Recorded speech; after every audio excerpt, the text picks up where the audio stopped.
honest to God, in my lifetime, I didn't think any company would overtake Tesla and that Tesla would carry on making big, innovative and technological breakthroughs. Now, what do we know? Things and technology and time moves on really quickly. And if somebody told me there was a car called Build Your Dream, a name I absolutely think is amazing and love, would come along and would disrupt the entire EV market, I would have said, I'm not really sure. Now, wind up to what is BYD and who is BYD. The BYD company was founded in 1995 in China by certain Chinese owners, but it's also backed by Berkshire Hathaway and BlackRock. Now, it's interesting to note that BYD has overtaken the Tesla EV market. It makes cars, buses, trucks, etc. And its origins were in a battery manufacturer. So actually, it is now also supplying batteries for electric vehicles to many other countries and many other car manufacturers, as the case may be. So now, what is really behind a kind of BYD's success story? I would say number one, innovation. We've seen, as I said, innovation in the battery market, which is something that's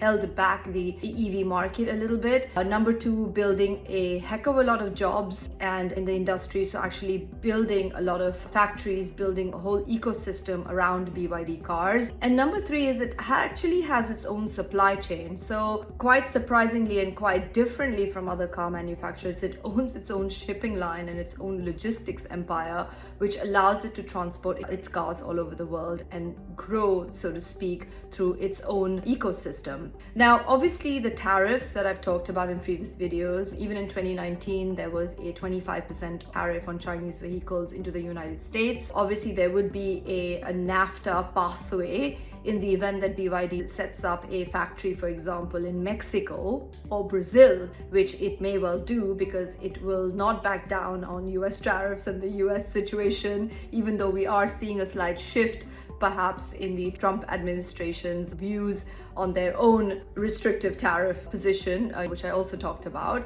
So it remains to be seen how quickly, how fast BYD can grow. But what is great about it is that people are loving the car. It seems to relate to and it seems to have a high emotional intelligence in relation to its customers, which is amazing to see in the EV market, because living in the Middle East, there's always a big debate on petrol versus electric and fuel and the availability of fuel and the concept that perhaps electric is not everything it's been made out to be, with a big oil and gas backing here and with a big push on petrol vehicles in the region.